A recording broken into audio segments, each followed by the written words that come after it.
इसके अतिरिक्त जो है 2 टेस्ट पेपर भी आपके, टेस्ट सीरीज भी जो है ऐप पर लॉन्च है, जिसमें से एक हिंदी का और एक जो टेस्ट सीरीज है आपका वो है यूपीपीसीएस प्री एग्जाम का जीएस का। तो चलिए अब हम एक एक कर प्रश्नों की तरफ बढ़े। तो स्क्रीन पर जो पहला प्रश्न है सिंधु घाटी सभ्यता से संबंधित कि मानव समाज, प्रश्न क्या है कि मानव समाज विलक्षण है क्योंकि वह मुख्यतः आश्रित है, यानी कि मनुष्य जो समाज है वो अलग है, दिखता है, क्योंकि मुख्यतः किस कारण से जो है मनुष्य का जो समाज है विलक्षण है, क्या सांस्कृतिक पर, अर्थव्यवस्था पे, धर्म पर और विज्ञान पर। आपको बताना है किस कारण से जो है वो अलग है। तो भारतीय समाज जो है अर्थव्यवस्था की वजह से जो है वो याद रखिएगा विलक्षण है, क्योंकि जैसे जैसे विकास होता है बहुत सारी चीजों में परिवर्तन आपको देखेंगे। अर्थव्यवस्था में जब परिवर्तन आती है तो आप देखेंगे कि समाज में भी परिवर्तन आता है। जैसे कि मनुष्य पहले क्या था, उपभोक्ता था। सबसे पहले जब मनुष्य आखेटक था, जंगलों में निवास रहता था, तो वो क्या था, केवल और केवल उपभोक्ता था। उसके पश्चात वो फिर उत्पादक बना, कृषि का विकास हुआ, बहुत सारे विकास करना सीखा, पहिए बनाना सीखा, स्थायी जीवन करना सीखा, पशुपालन करना सीखा। तो धीरे धीरे विकास क्रम, तो ये किस वजह से हुआ, तो धर्म की वजह से तो हुआ नहीं। धार्मिक जो स्वरूप थोड़ा बहुत वैदिक सभ्यता में हमें देखने को मिला था, उससे पहले धर्म का कोई स्पष्ट स्वरूप नजर ही नहीं आता है। धर्म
वो उस पे दिखा, बच्चा कमेंट कर।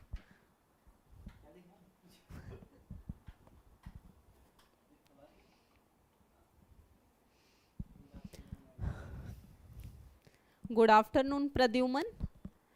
अक्षय अब बताना क्या ऑडियो क्लियर है?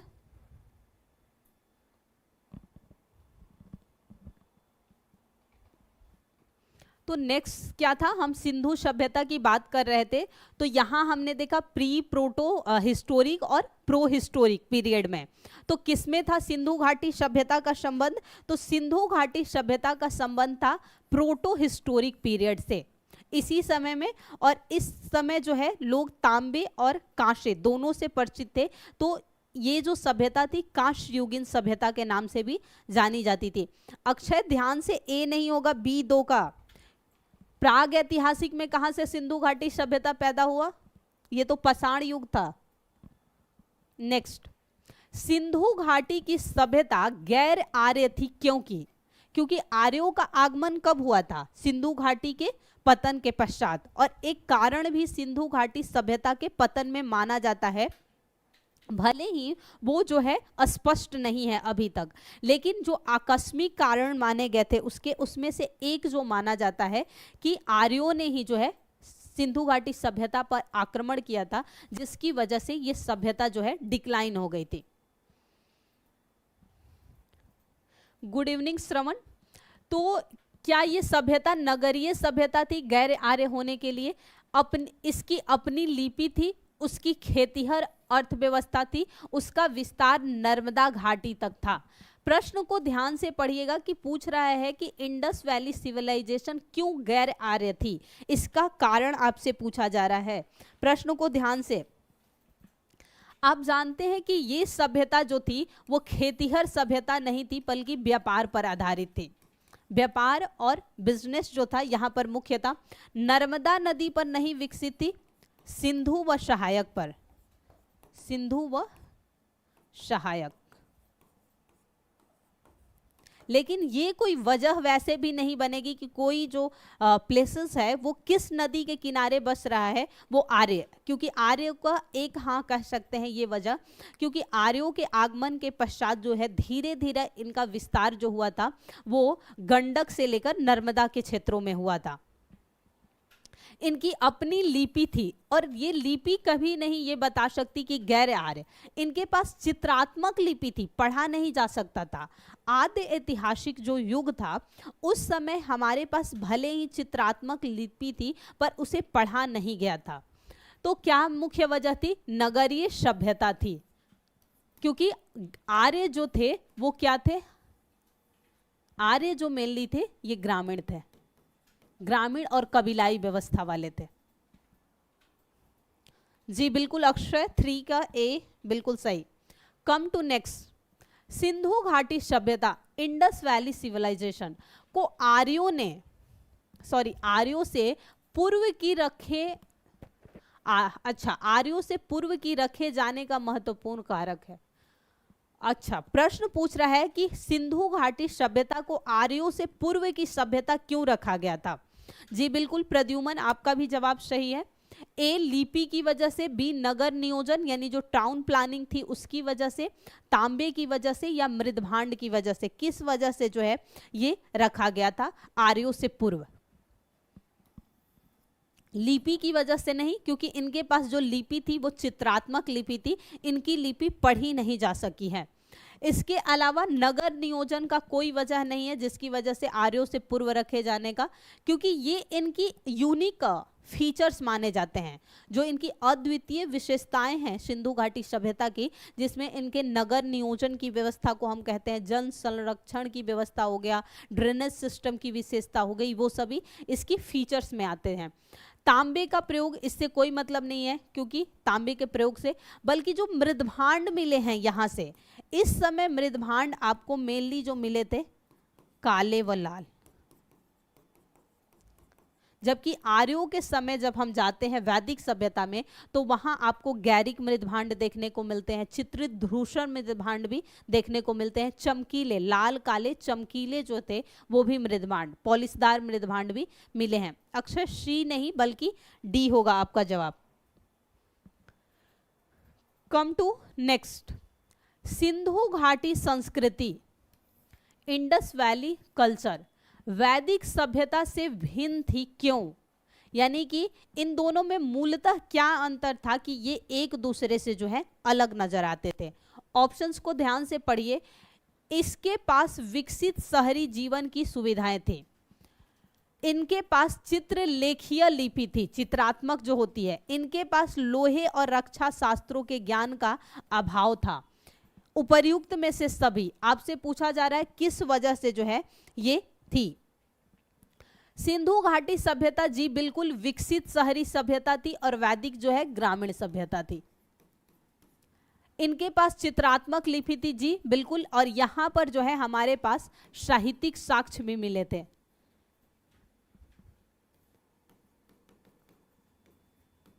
क्योंकि हमें वैदिक सभ्यता के बारे में वेदों से जानकारी मिलती है, तो जो साहित्य साक्ष्य थे वो मिलते हैं। इनके पास लोहे, जी बिल्कुल, ये लोहे से परिचित नहीं थे। लोहे से मनुष्य कब परिचित हुआ था? तो वैदिक सभ्यता के मध्य में जो 1000 बीसी के आसपास का समय था, उस समय मनुष्य पहली बार लोहे से परिचित हुआ था। और यही वजह थी कि अब जो है कृषि क्षेत्र में सुधार आया था, और जो युद्ध अभी तक पशुओं के लिए हुआ करते थे, अब किसके लिए? क्षेत्र के लिए होने लगे थे। तो तीनों ही स्टेटमेंट बिल्कुल सही है, तो हम कह सकते हैं all are rights, option D is right, उपर्युक्त सभी। नेक्स्ट, हड़प्पा संस्कृति की जानकारी का प्रमुख स्रोत क्या है? यानी किस सोर्स से जो है हमें इंडस वैली सिविलाइजेशन के बारे में पता चलता है? ध्यान से देखें, शिलालेख, पत्थरों पे उकेरे गए जो लेख थे उनसे, पक्की मिट्टी की मुहरों पर अंकित लेख। जो पक्की मिट्टी होती है उसे हम कहते हैं टेराकोटा। किस नाम से जानते हैं? टेराकोटा। पुरातात्विक खुदाई, यानी कि जो आर्कियोलॉजिकल साइट्स पर वो हुई है, सर्वे हुई है, क्या उस आधार पे हमें पता चले जो खुदाई, या इन सभी वजहों से जो है हमें हड़प्पा संस्कृति की जानकारी प्राप्त होती है?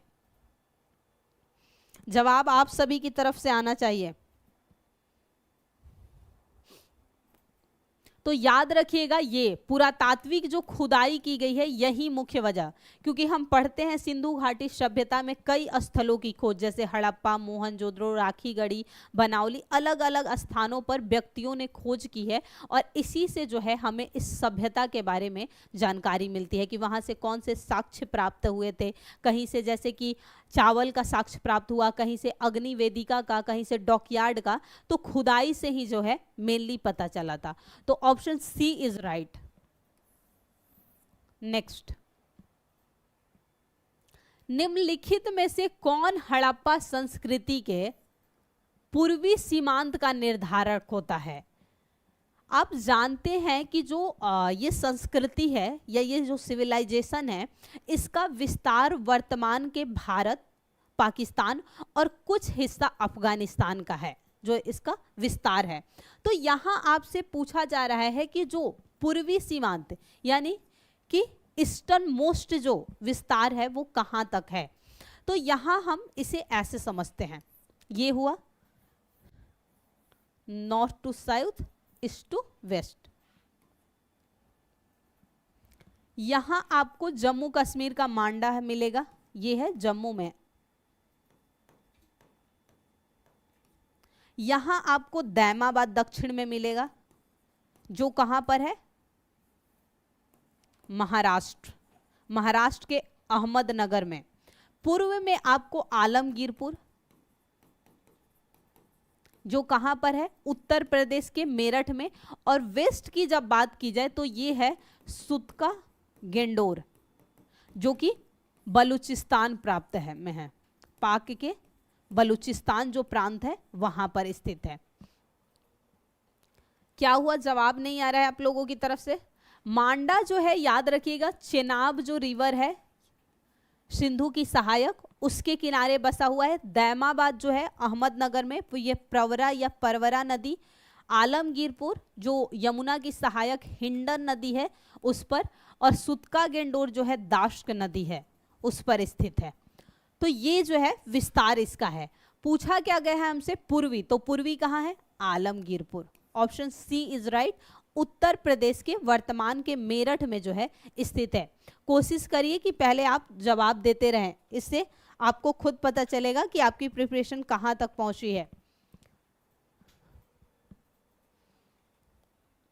नेक्स्ट, सूची 1 को सूची 2 से सुमेलित करना है, मिलान करना है। मिलान करने के लिए मैंने कई बार समझाया है कि कम से कम 2 आपको सही से पता हो तो सही जवाब आने के चांसेस जो हैं बढ़ जाते हैं। देखते हैं क्या क्या है।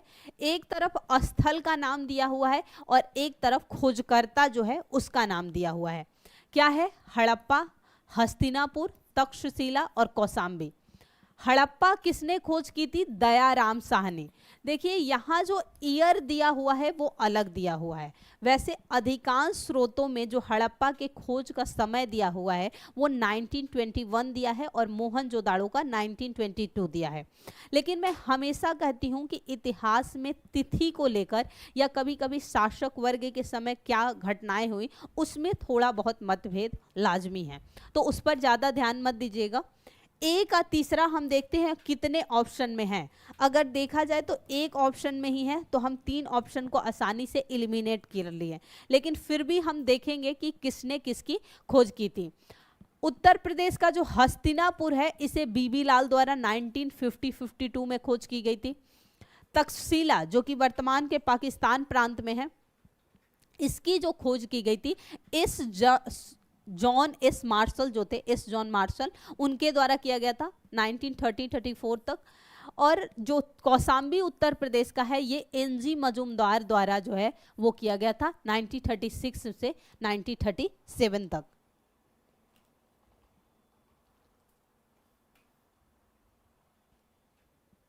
तो option C is right. Next, मूर्ति पूजा का आरंभ कब माना जाता है? याद रखिएगा मूर्ति पूजा जो है हड़प्पा सभ्यता में हमें देखने को मिलती है। मूर्ति पूजा का साक्ष्य हमें वैदिक सभ्यता में नहीं मिलती, लेकिन हड़प्पा जो सभ्यता थी वहां पर हमें मूर्ति पूजा के साक्ष्य जो है मिलते हैं।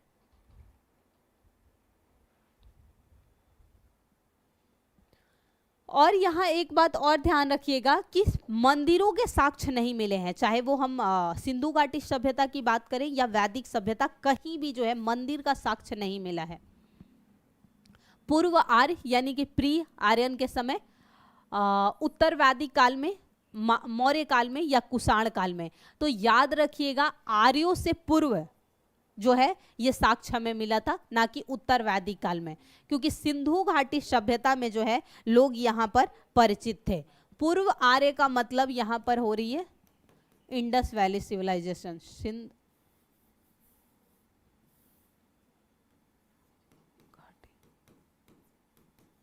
सभ्यता। नेक्स्ट, एक जूते हुए खेत का साक्ष्य, यानी कहां से जो है जूते हुए खेत का साक्ष्य प्राप्त हुआ है? Options A Mohenjodaro, B Kalibangan से, सी हड़प्पा से, डी लोथल से। ये चारों नाम जो है सिंधु घाटी सभ्यता के हैं, जिसमें से ये दोनों जो है पाकिस्तान में है लेकिन अलग अलग प्रांत में। हड़प्पा जो है पाकिस्तान के सिंध प्रांत में है और मोहनजोदड़ो जो है अलग प्रांत में है, पंजाब वाले। कालीबंगा जो है राजस्थान में है और लोथल जो है गुजरात में। अब पूछा जा रहा है जूते हुए खेत का साक्ष्य कहाँ से प्राप्त हुआ है, तो याद रखिएगा जूते हुए खेत का जो साक्ष्य है ये कालीबंगा से प्राप्त हुआ है। नेक्स्ट, फिर से मिलान करना है। मिलान करने में देखना है हमें क्या दिया हुआ है। एक तरफ से साक्ष्य दिया हुआ है और एक तरफ से स्थल का नाम दिया हुआ है। हड़प्पा, लोथल, कालीबंगा, मोहनजोदड़ो, समाधान R37, गोदी डॉकयार्ड को लिखा हुआ है, गोदीवाड़ा। नर्तकी की मूर्ति, कांस्य जो नर्तकी थी या नग्न नृतंगना भी कहते हैं, जूता हुआ खेत। अभी जस्ट पहले हमने चर्चा की थी जूते हुए खेत की। जूता हुआ खेत कहाँ से था? कालीबंगा से। सी का चौथा, सी का चौथा 2 में है, 2 ऑप्शन को आसानी से एलिमिनेट कर लिए। लोथल से ही आप जानते हैं गोदीवाड़ा का साक्ष्य मिलेगा, क्योंकि लोथल जो है ये अरब सागर से, गुजरात का लगा हुआ भाग जो है अरब सागर से लगता है, तो यहीं से व्यापार का मुख्य स्रोत होगा।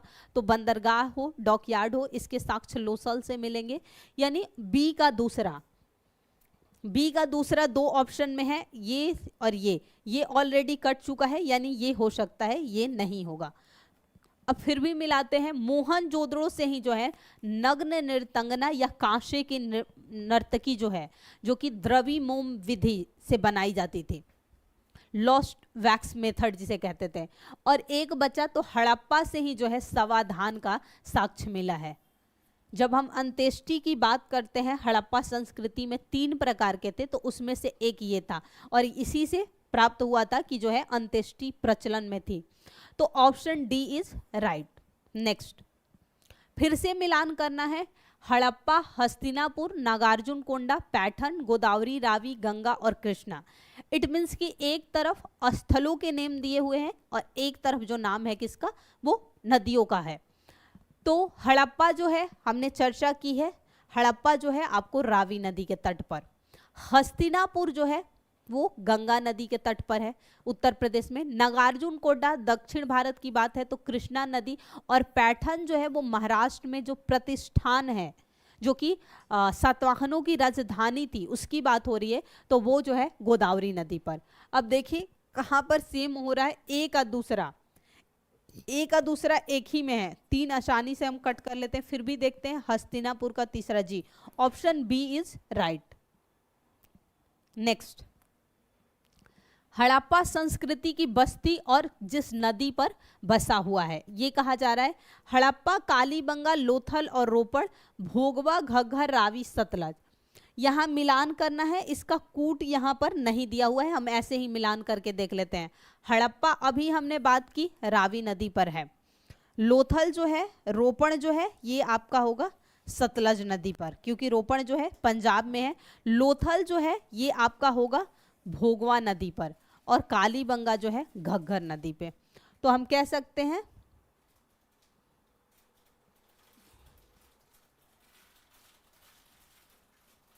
जी बिल्कुल ये सही जवाब है, कूट नहीं दिया हुआ है पर ये जो है आपका सही जवाब है। और सही जवाब क्या होगा, 3, 2,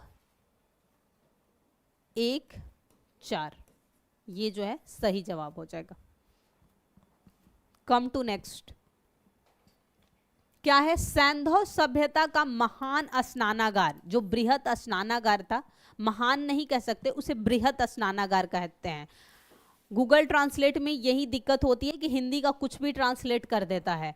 कहाँ प्राप्त हुए, मोहनजोदड़ो, हड़प्पा, लोथल और कालीबंगा। तो याद रखिएगा, चाहे विशाल स्नानागार पूछे, बृहद स्नानागार पूछे, विशाल अन्नागार पूछे या सार्वजनिक सभागार पूछे, तीनों ही जो है वो मोहनजोदड़ो से प्राप्त हुआ है। तो याद रखिएगा मोहनजोदड़ो। नेक्स्ट, सिंधु सभ्यता के बारे में कौन सा कथन असत्य है, ध्यान से, गलत है। नगरों में नालियों की सुदृढ़ व्यवस्था, जी बिल्कुल, क्योंकि जो नालियां होती थी वो पत्थरों और पक्की ईंटों से बनी थी, उसमें जो है रिसाव को रोकने के लिए चूना और जिप्सम का प्रयोग किया जाता था, और स्वच्छता को ध्यान में रखते हुए नालियों को जो है बड़े बड़े पत्थरों से ढका हुआ था, और घरों से निकलने वाली जो छोटी छोटी मोरियां होती थी वो मुख्य नाले में आकर मिलती थी, और नाला जो है शहर से बाहरी क्षेत्र में गिरता था, क्योंकि जो पेयजल थे वो हमेशा नालियों से दूर रहते थे। तो ये बिल्कुल सही है। व्यापार और वाणिज्य, उन्नत जी, इनकी प्राथमिकी ही व्यापार और वाणिज्य थी, कृषि और पशुपालन सेकेंडरी था। मातृ देवी की उपासना की जाती थी, बिल्कुल ये मातृ देवी की पूजा करते थे। एक प्रतीक भी मिला है, एक स्त्री के गर्भ से निकला हुआ पौधा एक प्रतीक के रूप में मिला है। और ये लोग लोहे से परिचित थे, बिल्कुल नहीं, लोहे से वैदिक सभ्यता में परिचित हुआ था मनुष्य। इस समय तांबा और कांसे से सिर्फ परिचित है। तो option D is right. Next, निम्नलिखित में से किसका सुमेल नहीं है, आपको बताना है कौन सा जो है सुमेलित नहीं है। आलमगीर उत्तर प्रदेश, जी बिल्कुल मेरठ में है। लोथल गुजरात, बिल्कुल सही है। कालीबंगा हरियाणा, और रोपड़ पंजाब, जी रोपड़ पंजाब में, ये हरियाणा नहीं बल्कि राजस्थान में है। तो option C is right. Next, यहाँ क्या है, सिंधु सभ्यता से संबंधित कौन से केंद्र उत्तर प्रदेश में स्थित हैं, यानी कि सिंधु घाटी के कौन से स्थान जो हैं यूपी में हैं। क्या है, कालीबंगा, आलमगीरपुर, लोथर और हुलास। तो कालीबंगा हो गया राजस्थान, नहीं होगा, ए हटते हैं, ये 2 ऑप्शन हमने एलिमिनेट कर लिया। लोथल गुजरात, यानी कि दूसरा भी हट गया। अब हम आसानी से कह सकते हैं कि option D is right, Alamgirpur और हुलास दोनों जो है उत्तर प्रदेश में स्थित हैं। हड़प्पा संस्कृति के स्थल, उनकी स्थिति संबंधी निम्नलिखित युगों में से कौन एक सही सुमेलित नहीं है? ध्यान दीजिएगा, प्रश्न में नहीं पूछा गया है। आलमगीरपुर उत्तर प्रदेश बिल्कुल सही, बनावली हरियाणा बिल्कुल सही, दैमाबाद महाराष्ट्र और राखीगढ़ी राजस्थान। जी, राखीगढ़ी राजस्थान में नहीं है, बल्कि राखीगढ़ी भी वो हरियाणा में है। हरियाणा के हिसार डिस्ट्रिक्ट में राखीगढ़ी है। तो option D is right. Next, सुमेलित करना है। हड़प्पीय स्थल दिया हुआ है और वर्तमान की स्थिति पूछी गई है। एक तरफ हड़प्पा से संबंधित स्थलों के नाम दिए गए हैं और एक तरफ पूछा गया है कि उनकी वर्तमान स्थिति जो है क्या है। मांडा, दैमाबाद, कालीबंगा, महाराष्ट्र, राजस्थान, हरियाणा, जम्मू कश्मीर और राखीगढ़ी, ये थोड़ा टाइपिंग एरर है, यहाँ से होना चाहिए। मांडा जो है जम्मू कश्मीर सबसे जो है उत्तरी छोर है। दैमाबाद जो है आपका, यहाँ देखिए क्या गलती हुई है कि ये इधर होना चाहिए था और ये इधर, टाइपिंग एरर है। तो दैमाबाद जो होगा बी का चौथा महाराष्ट्र होना चाहिए, कालीबंगा राजस्थान होना चाहिए और एक क्या बच गया हमारा, अच्छा हाँ, हरियाणा का राखीगढ़ी होना चाहिए। यानी कि हम कह सकते हैं मांडा का तीसरा, ए का तीसरा इसी में है। ऑप्शन सी इज दैमाबाद यानी महाराष्ट्र का, जी बिल्कुल option C is right answer. ये थोड़ा सा टाइपिंग एरर है। नेक्स्ट, फिर से सेम वही बात, हड़प्पा पूरा स्थल और वर्तमान स्थिति। बालू, मांडा, पाडरी, हुलास। अभी हमने चर्चा की थी कि हुलास कहाँ पर है। हुलास है आपका उत्तर प्रदेश में, और मांडा तो कम से कम पता ही है। मांडा हो गया जम्मू कश्मीर और हुलास हो गया उत्तर प्रदेश। दो से ही जवाब निकालते हैं। बी का दूसरा दो में है, दो ऑप्शन हटा देते हैं। डी का पहला तीनों में है तो भी हमारा जवाब नहीं आएगा। बालू जो है हरियाणा में है और पाडरी जो है गुजरात में है। अब देखते हैं, 3, option D is right.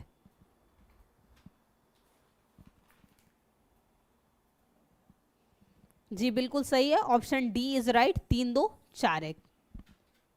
Next, Harappa संस्कृति के निम्नलिखित स्थलों में कौन सिंध में अवस्थित है? दो प्रांत हैं आप जानते हैं, एक सिंध प्रांत है और एक पंजाब प्रांत है। तो यहां पूछा जा रहा है कौन सा सिंध प्रांत में है। हड़प्पा, मोहनजोदड़ो, चनहुदड़ो और सुरकोटदा।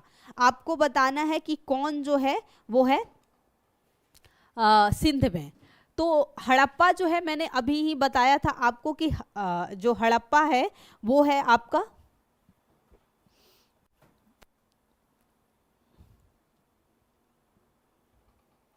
पंजाब प्रांत में। कहां पर है हड़प्पा? पंजाब प्रांत में। और वैसे भी सुरकोटदा जो है गुजरात में है। तो चौथा कितने में कट गया? 2 को हम आसानी से इलिमिनेट कर लिए। अब या तो 1, 2 होगा या 2, 3। जबकि मोहनजोदड़ो मैंने कहा था कि सिंध प्रांत में है, तो दूसरा होना ही चाहिए। दोनों में दूसरा है और पहला नहीं हो पाएगा, तो ये भी कट गया। यानी कि मोहनजोदड़ो और चनहुदड़ो जो है दोनों ही सिंध प्रांत में है, जबकि हड़प्पा जो है पंजाब प्रांत में है और सुरकोटदा तो गुजरात में है। यहीं से जो है घोड़े की अस्थि का साक्ष्य मिला है। घोड़े की अस्थि,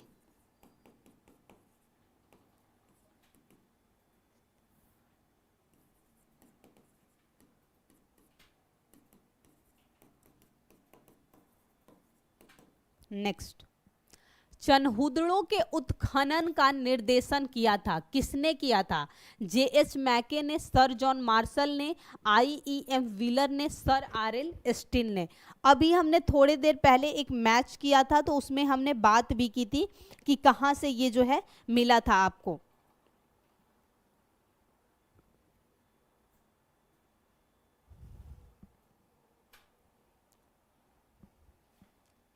तो वो याद रखिएगा कि सर जॉन मार्शल जो थे इन्होंने जो है चनहुदड़ो की खोज की थी। नेक्स्ट, सिंध घाटी सभ्यता का कौन सा स्थान अब पाकिस्तान में है? तो कालीबंगा राजस्थान में है, हड़प्पा लोथल जो है गुजरात में है और आलमगीरपुर कहाँ है, यूपी में। तो बचा क्या, option B is right.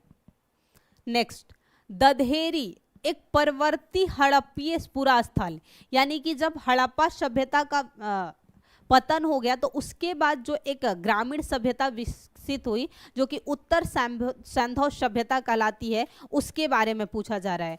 Good evening Sachin. Jammu का, पंजाब का, हरियाणा का और उत्तर प्रदेश का कहाँ का जो है वो स्थल है दधेरी। तो याद रखिएगा दधेरी वर्तमान के पंजाब में है। सिंधु सभ्यता का कौन सा स्थान भारत में स्थित है? हड़प्पा, मोहनजोदड़ो, ये दोनों तो पाकिस्तान में हो गए, तो लोथल ये है गुजरात में।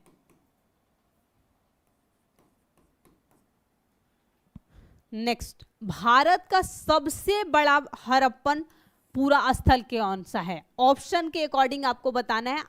आलमगीरपुर, कालीबंगा, लोथल और राखीगढ़ी। वैसे तो सचिन मैं कोशिश करती हूँ, 14 जुलाई को है ना पेपर। अच्छा, मैं कोशिश करती हूँ कि उत्तराखंड पीसीएस के लिए कुछ स्पेशल पढ़ा दिया जाए। तो इनमें से याद रखिएगा जो राखीगढ़ी है हरियाणा का, ये इन ऑप्शन के अकॉर्डिंग जो है वो होगा। नेक्स्ट, स्थापित सिंधु घाटी सभ्यता जिन नदियों के तट पर बसी है कौन सी है? तो आप जानते हैं सिंधु घाटी सभ्यता जो है सिंधु और उसकी सहायक नदियों के इर्द गिर्द बसी हुई है। तो उसमें गंगा तो होगा नहीं, तो 4 सबसे पहले हम हटाते हैं, 4 को हटाते हैं, ये हट जाएगा, सभी है तो ये हट जाएगा। तो सिंधु, झेलम और चेनाब, यानी option B is right, 1 2 3। Next, निम्नलिखित में से कौन सा सुमेलित नहीं है? ध्यान से देखिएगा, नहीं पूछा जा रहा है। हड़प्पा, लोथल, ये शायद टाइपिंग, 1 मिनट, हाँ ये जो है टाइपिंग एरर है, इधर कुछ दिया नहीं है, जो मिलान करने के बारे में पूछा हुआ है वो दिया नहीं गया है। हड़प्पा का उत्खनन करने वाला प्रथम पुरातत्वविद जो इसके महत्व को नहीं समझ पाया था वो कौन था? यानी सबसे पहले हड़प्पा की खोज किसने की थी, लेकिन वो समझ नहीं पाया था और वो बीच में ही छोड़ दिया था। अच्छा सचिन डोंट वरी, मैं कोशिश करती हूँ कि मैं कुछ पढ़ा दूँ स्पेशल के बारे में। A Cunningham, Sir John Marshall, Mortimer Wheeler और जॉन एल्फ डेल्फ। तो याद रखिएगा ए कनिंघम जो था, अलेक्जेंडर कनिंघम, सबसे पहले इसी ने खोज की थी, लेकिन ये बीच में ही छोड़ दिया था, नहीं कर पाया था। और फिर दयाराम साहनी ने इस जॉन मार्शल के संरक्षण में किया था। सिंधु सभ्यता की विकसित अवस्था निम्नलिखित में से किस स्थल से घरों में कुएं के अवशेष मिले हैं? यहाँ पूछा जा रहा है कि जो वहाँ की एक विकसित सभ्यता थी उसमें किन स्थान से जो है घरों में कुएं का अवशेष प्राप्त हुआ था। तो याद रखिएगा कि अधिकांशतः ही स्थानों से जो है कुएं के अवशेष प्राप्त ही हुए थे, इसलिए चारों ऑप्शन, वैसे ये देखो टाइपिंग एरर है, लोथल है, होने चाहिए, लेकिन ये चारों ही ऑप्शन में कुएं थे, इसलिए ये प्रश्न जो है हम डिलीट कर सकते हैं। नेक्स्ट, हाथी दांत का पैमाना, पैमाना आप समझते हैं, मापक। सिंधु घाटी सभ्यता में हाथी दांत के कंघी के साक्ष्य मिले हैं, पैमाने का यानी मापक जो है उसका साक्ष्य मिला है।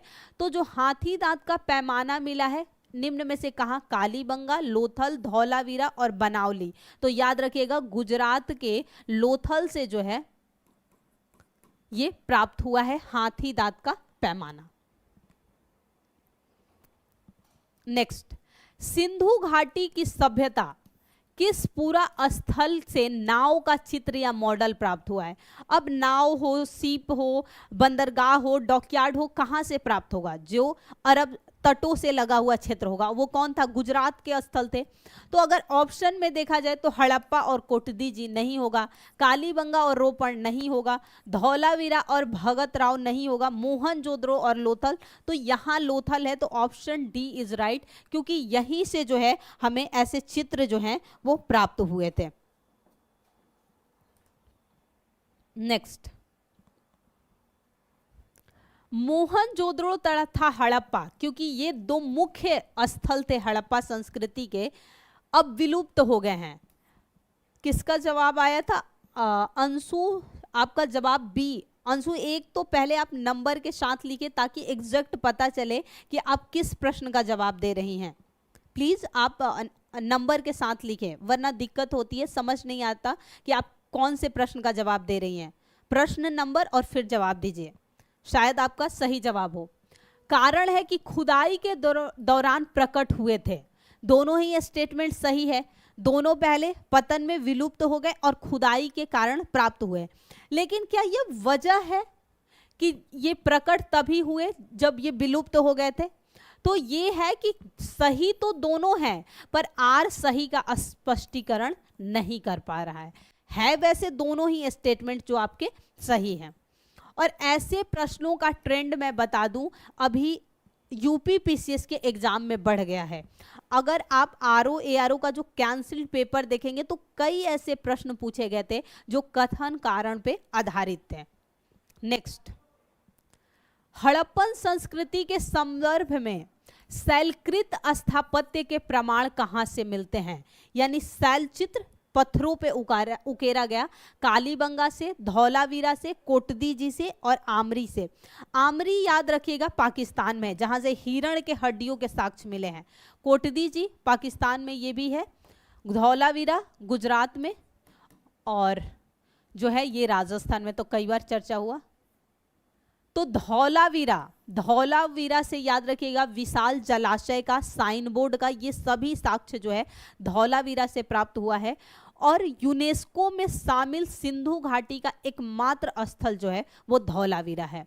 तो ऑप्शन बी इज राइट होगा, यहीं से शैलकृत स्थापत्य का प्रमाण मिलता है। नेक्स्ट, कौन सा हड़प्पीय नगर 3 भागों में विभक्त था? आप सभी जानते हैं कि हड़प्पा संस्कृति की एक यूनिक जो फीचर्स में से सबसे माना जाता है वो माना जाता है नगर नियोजन प्रणाली। यानी कि उनकी जो टाउन प्लानिंग सिस्टम थी वो सबसे अलग थी। उनमें समकोण सड़कें जाती थी, लगता था कि पहले सड़कों को बनाया गया है फिर उसके किनारे नगरों को बसाया गया है। उन नगरों के बसावट में एक जो बात थी जो उस समय के समाज के इनइक्वालिटी को प्रदर्शित करती थी। यानी वो समाज जो था उसमें असमानता क्या थी कि कुछ पश्चिम में बने हुए नगर से बसे हुए, कुछ पूर्व की तरफ बसे हुए नगर थे। ये जो पश्चिम का नगर था ये जो है फोर्ट से घिरा हुआ था, यानी दुर्ग से घिरा हुआ था। और ऐसा माना जाता है कि यहाँ पर पुरोहित और कुलीन वर्ग या वणिक या व्यापारी वर्ग रहते थे। निम्न जो पूर्वी हिस्सा था या निचला टीला था ये खुले में था, और यहाँ पर जो है साधारण लोग, आम जनता जैसे कि शिल्पकार, बुनकार, श्रमिक, कृषक, पशुपालक, ये लोग रहते थे। अधिकांशतः स्थलों पे ऐसे ही नगर हमें देखने को मिले। अधिकांशतः, मैं सारे की बात नहीं कर रही हूं, अधिकांशतः जहां पश्चिम दुर्ग से घिरा और पूर्व ऐसे खुले में। लेकिन धौलावीरा एकमात्र ऐसा स्थल था जहां एक मध्य में भी नगर बसाया गया था। और ऐसा कहा जाता था कि इसमें जो है कुलीन वर्ग था, इसमें जो है मध्य वर्ग था, और इसमें जो है सोकल निम्न वर्ग था। क्योंकि वर्ग की मैं यहां बात कर रही हूं, ध्यान देना है कि मैं वर्ण की बात नहीं कर रही हूं। सिंधु घाटी सभ्यता में वर्ग विभाजन मिलता है, क्लासिफिकेशन मिलता है, ना कि कास्ट, वर्णों में विभाजित नहीं। वर्णों में विभाजन हमें सर्वप्रथम ऋग्वेद काल के 10वें मंडल में मिलता है, पुरुष सूक्त में, चातुस्य वर्ण व्यवस्था। तो ये वर्ग विभाजन, तो ऑप्शन जो है सी इज राइट। धौलावीरा में जो है नगरों को 3 भागों में विभाजित किया गया था, और ये मेरी थ्योरी की क्लास में बड़े ही अच्छे से जो है बताई गई है।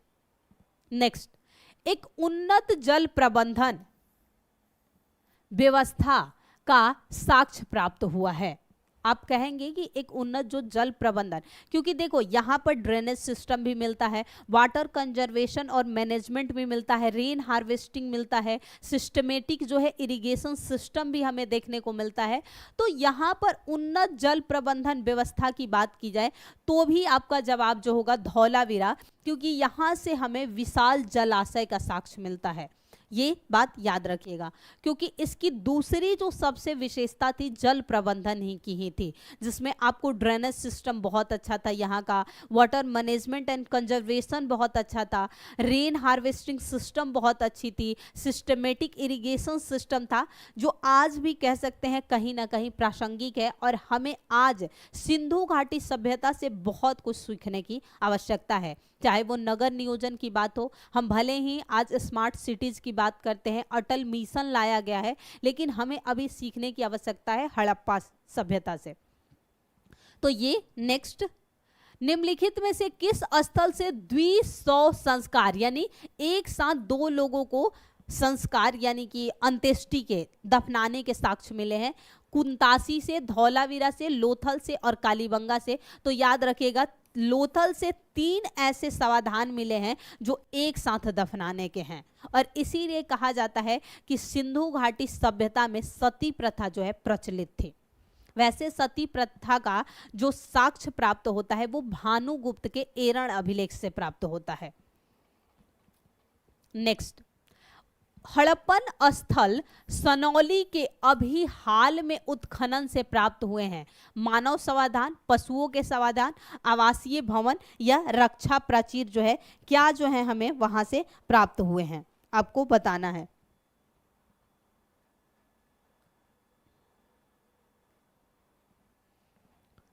सबसे पहले तो सनौली याद रखिएगा है कहाँ, यूपी में ही बागपत जो डिस्ट्रिक्ट है, एनसीआर क्षेत्र का बागपत डिस्ट्रिक्ट, और यहां से मानव समाधान मिला है। ये सबसे नया खोजा गया उत्तर प्रदेश का स्थल है। इसके अलावा एक प्रतापगढ़ से भी टेराकोटा के जो है वो सिक्के वगैरह और बनावट मिले थे। नेक्स्ट, हड़प्पा सभ्यता का स्थल मांडी भारत के किस राज्य में है? देखिए अगर मांडा पूछा जाए तो आपका जवाब जो हैगा जम्मू होगा, लेकिन यहां मांडी की बात कर रहा है, गुजरात से, हरियाणा से, राजस्थान से, उत्तर प्रदेश। तो याद रखिएगा मांडी जो है उत्तर प्रदेश में और मांडा जो है वो जम्मू कश्मीर में।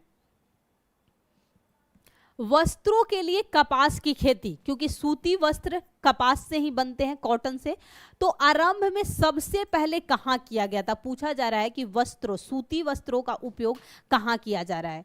जब हम सिंधु घाटी सभ्यता के बारे में पढ़ते हैं तो वहां हम चर्चा करते हैं कि यहाँ पर 3 तरह के वस्त्र पाए जाते थे। ऊनी वस्त्र पाए जाते थे। क्यों पाए जाते होंगे?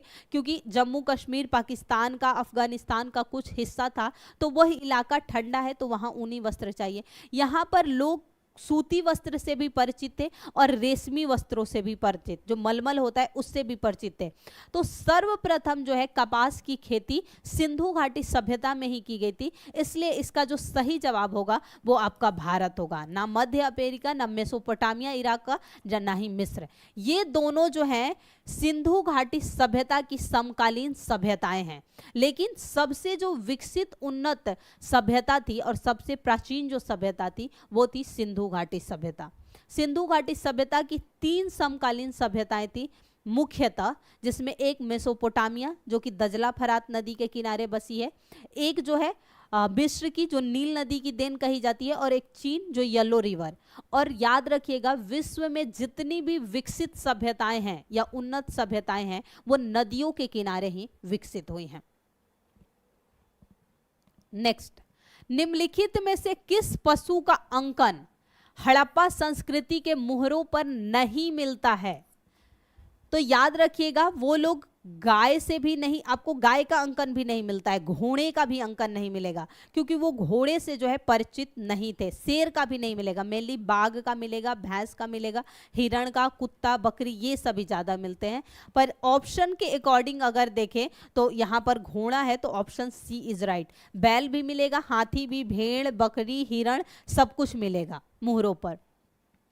मुहरे जो होती थी, सील जो कहलाता है, ये पहचान के रूप में, यानी व्यापार में जो पहचान अंकित किया जाता था वो मुहरों से ही किया जाता था। और कई प्रकार के मुहरे पाई जाती थी, जैसे कि वर्गाकार, आयताकार, अलग अलग प्रकार के, और उस पर अलग अलग अंकन भी होता था। मृण पट्टिका पर उत्कीर्ण सिंहयुक्त देवता की कृति प्राप्त हुई है, जो यूनिकॉर्न कहलाते हैं। बनावली से, कालीबंगा से, लोथल से और सुरकोटदा से, यानी हरियाणा, राजस्थान, गुजरात और गुजरात, सुरकोटदा भी जो है गुजरात में ही है। आपको बताना है कहां से जो है ये प्राप्त हुई है। यूनिकॉर्न जो सबसे मुहरों पर जो है मृण पट्टिकाओं पर मानी जाती थी कि सर्वश्रेष्ठ है, वैसे सबसे पवित्र कुबड़ वाला बैल माना जाता था, तो ये याद रखिएगा राजस्थान के कालीबंगा से। नेक्स्ट, निम्नलिखित में से कौन सी सभ्यता नील नदी के तट पर पनपी है? अभी हमने बात की नील नदी की देन क्या कहलाती है, या नील नदी की जो है उपहार माना जाता है वो मिस्र को माना जाता है, तो मिस्र की सभ्यता। नेक्स्ट, निम्नलिखित सभ्यताओं का उत्तर से दक्षिण में है जो क्रम व्यवस्थित करिए। अब ये जो एक प्रश्न पूछा गया है ये आपको सभी पुस्तकों में नहीं मिलेगा। ये जो है विश्व की सभ्यताओं, जो सभ्यताएं थी प्राचीन, उसे जिन नामों से जाना जाता है उनका नाम दिया गया है, तो उसमें जो सही एग्जैक्ट आपका आंसर है वो है ऑप्शन डी, पहले एजटेक, फिर माया, फिर मुइस्का और फिर इंका। अब ऐसे प्रश्नों के बारे में मैं एक ही बात कहती हूं कि अगर आपको पता हो एग्जैक्ट तो करें, जो कभी नहीं सुना हो, कोई भी किसी भी सब्जेक्ट का कोई भी प्रश्न अगर आपने कभी सुना ना हो तो उसे ना करें, उसमें आपके निगेटिव मार्क्स बढ़ने के चांस जो है बढ़ जाते हैं। कई बार एस्पिरेंट ऐसी गलतियां करते हैं। विशाल बादरी का जवाब आया है यूके, ऑप्शन डी बिल्कुल सही। विशाल बादरी आपका जवाब बिल्कुल ही सही है, तो ऑप्शन डी इज राइट। तो आज के सेशन में हमने ये चर्चा की, कल का जो सेशन है, कल का भी सेशन यही है, यानी कि एमसीक्यू वाला ही होना है। मैं बता दूं कि ऐप पर मेरी क्लासेस चल रही है, ऐप पर आपकी समग्र बैच और जो मेरी स्पेसिफिक हिस्ट्री की क्लास है वो दोनों चल रही है, जिसमें वहाँ पर आपको प्री मेंस दोनों ही पॉइंट ऑफ व्यू से पढ़ाया जा रहा है। तो आप में से कोई भी एस्पिरेंट जिन्हें लगता है कि उन्हें बैच परचेज करना है तो आप प्ले स्टोर में जाकर ऐप डाउनलोड करके बैच को परचेज कर सकते हैं। बैच में दो फीचर्स हैं, अगर आप समग्र बैच लेंगे तो वो सारे टीचर पढ़ाएंगे वहाँ पर, जिसमें आपको 500 रुपये पे करना है, और अगर आप मेरी स्पेसिफिक क्लास लेंगे जिसमें मैं सिर्फ हिस्ट्री कवर कराऊंगी तो उसमें अगर आप मेरा कूपन कोड RT01 यूज़ करेंगे तो वहाँ पर वो बैच जो है 249 में आपको मिल जाएगा। लेकिन ये जो ऑफर है 30 जून तक ही सीमित है, तो इसलिए पहले आइए पहले पाइए। तो आज के लिए इतना ही। फिर